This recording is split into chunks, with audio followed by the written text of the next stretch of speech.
இந்தியாவில் இந்த கோள்களுக்கு, இந்த பூமி, சூரியன், சந்திரன், செவ்வாய், புதன், இதுக்கெல்லாம் என்ன பேர் வச்சான்? கிரகம்னு வச்சான். நவகிரகம். பூமி ஒரு கிரகம், சூரியன் ஒரு கிரகம், இப்படி வச்சான். அந்த கிரகங்கிற சொல்லு என்ன சொல்லு? வட சொல், சம்ஸ்கிருதம். அதுக்கு என்ன அர்த்தம் அப்படின்னா, கிரகதீதி கிரகா. கிரகனா ஈர்த்தல்னு அர்த்தம்.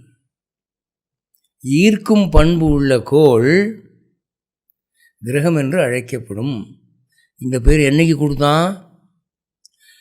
ரிக்வேத காலத்திலேயே இந்த சொல் பயன்படுத்தப்படுகிறது.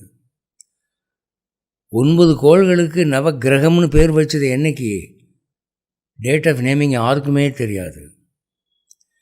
மேல்நாட்டுக்காரன் 1687 கண்டுபிடிச்சானா, ஒரு பொருளை போட்டால் மேலே போகாது, கீழே விழும், ஏன்னா பூமிக்கு இழுக்கிற சக்தி இருக்குன்னு. இவன் எப்போவோ சொல்லிட்டு போயிட்டானே. அப்போ அது விஞ்ஞானம் இல்லையா?